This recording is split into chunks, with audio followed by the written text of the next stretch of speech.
Once in a while, I think like, oh, I should just do the live stream. It'd be so much more efficient just to do this, just rip it off in one pass on a live stream and just cover a bunch of things. And I think, oh yeah, that would probably be. I don't know how they report. I mean, you have to delete it instantly. It's like without a filter, I have a very difficult time keeping between the navigational guidelines. Get on Odysee. Everyone who's been kicked off of YouTube is on Odysee. They've got live streaming. There's stuff on you. Like you look through YouTube, and you go, oh, where is everyone? Like half the channels from 2 years ago, they've just been disappeared, quietly disappeared, and there's just not a whole lot. Like the people who are here, like who are the big live streamers I kind of still keep tabs on. Nerdrotic, he's got a big live stream. Yellow Flash, some other Comicsgate people, and they're good. They're like those are real talented people, but they're so tightly limited by the rules of YouTube. And then you go over to Odysee and you're like, oh my God, everyone from YouTube from 10 years ago is on Odysee and from everywhere else. And for good or evil, I mean, there's a bunch of really far out stuff on Odysee live streams too, but there's more stuff there and they just don't have the filter. They can say what they want. Anyway, so Will Wheaton. Yeah, heaven forbid, every comedian should withdraw. Heaven forbid they make a living.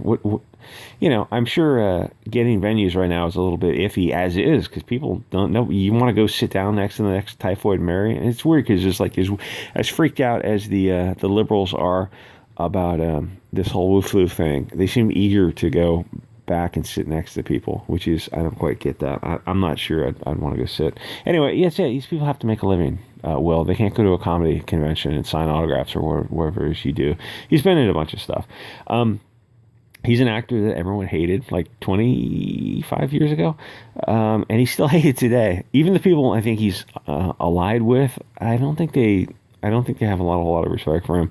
Here's the thing: the left wing soy boys project, and the joke it's a kind of complicated joke that the normies say the left are the real racists the whole time. It's like, yeah, on many different levels, yes, they literally are the real racists the whole time. So they project like all their homophobia, where like the right is politically incorrect and rude and offensive, but that's not quite the same as this deep venomous hatred that a lot of left-wing people have inside.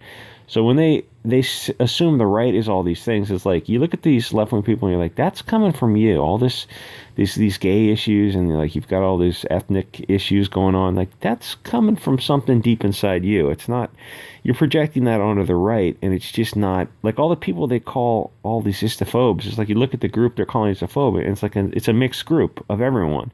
And like something is wrong with the narrative when Lily White.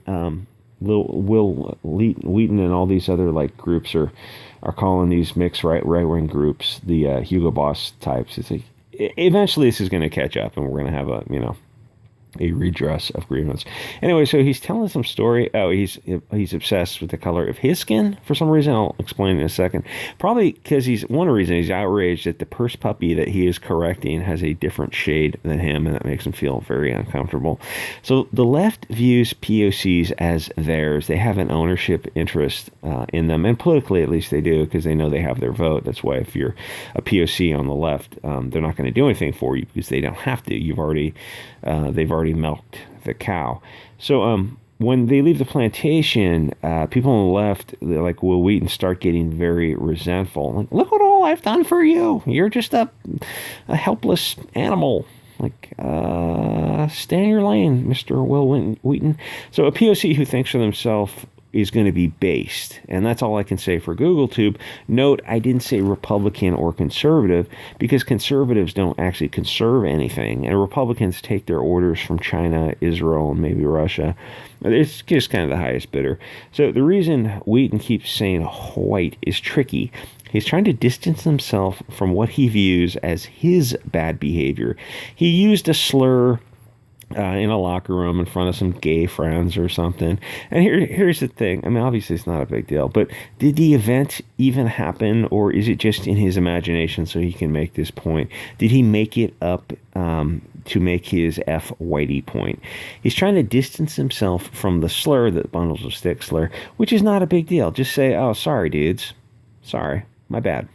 We didn't call them cigarettes. Will Wheaton did. But he's trying to say it as if all European Americans were taught to behave this way, as if like America is this homogenous, the propagandized enclave when he said it like 30 years ago. It's more brainwashed now than it was 30 years ago. But no, Will, that's all on you. You own that statement.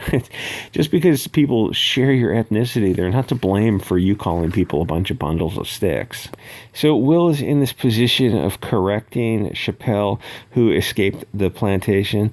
So before Will lectures his purse puppy, he tries to throw all European Americans under the bus for his bundle of sticks slur. Yeah, see, even things like this, you can't even say this stuff on YouTube. YouTube is so lighthearted and frivolous. And honestly, what percentage of this is dopamine-seeking behavior on his part? Most people don't know who he is because Star Trek is for nerds.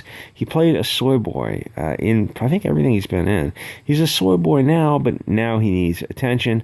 So Will is uncomfortable lecturing Chappelle because, Chappelle.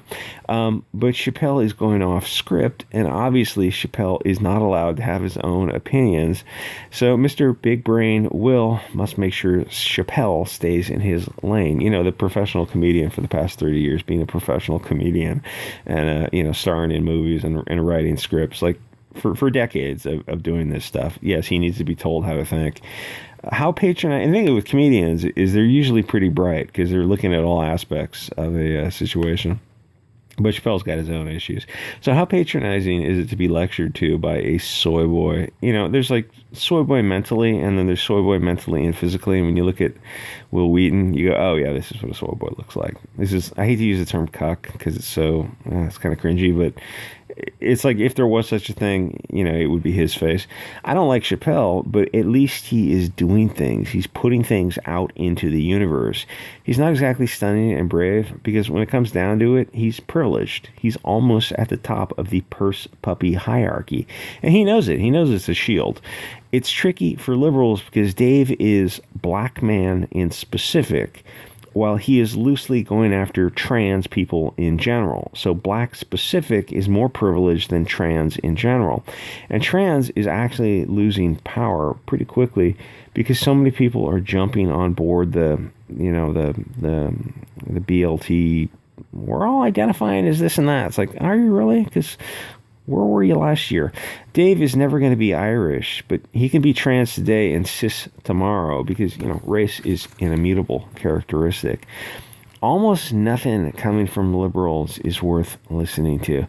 They have too many elephants and minefields to avoid, where the based can just say it as they perceive it and let the chips fall where they may. It's better to say offensive truths than polite lies. Now, Chappelle's not a hero either. He's got not an axe to grind. He's got a narrative to stick to, and he sticks to it even when he's objectively wrong. People don't behave the way he wants them to. I've seen his stand-up over the years. So what he has to do is he has to steel man and straw man blacks and whites to make them fit in his worldview. I heard him make jokes that were based on an objective lie, but Dave couldn't deal with the truth, so he lied. He's angry at a world where people don't follow his internal script of black good, white bad. That's just not the reality of what we are seeing now. The audience knows it, Chappelle knows it, so that juxtaposition of, divergent paths makes him very frustrated and very angry that people just aren't behaving the way he thinks they should. White people are awesome, dude. The trans issue that he addresses is kind of a tricky issue because Dave Chappelle is denying empathy to the BLT community. He's dehumanizing them because he feels that they are stealing his spotlight, and they are, but that is also their right to do. And to be fair, Dave has many good points. 40 years ago, where was this BLT community? 20 years ago? 10 years ago? Now you've got banks, media, and Hollywood who are flying the rainbow flag. It's like, gee, where were you just a few years ago? You have like once those tech media company make a push and now suddenly you're on board.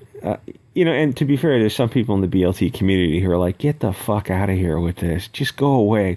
Occupy Wall Street. Now Bank of America has like a float. They're driving a Bank of America rainbow flag. Like, tear down capitalism. Oh God, useful idiots. There's useful idiots on the left and the right, but there's more. There's definitely more on the left. The He's got a point because like the banks, media, Hollywood, they're pure evil. They're like biblical, satanic, Luciferian, morning star, prince of lies, Lord of the Worms, evil. Always keep that in mind. Banks, media, Hollywood, big tech, these NGOs, these people who answer to nobody. They have no tribe. They're just tied to the banks. All these people are ultimately tied to a currency somewhere. They're absolutely evil. So I may disagree with Dave Chappelle and some people in the BLT community, but you got to keep in mind like who is Malaman say here, and that's the big tech, the big banks, the big media people, and also like who's being manipulated here and what platform this manipulation is occurring on.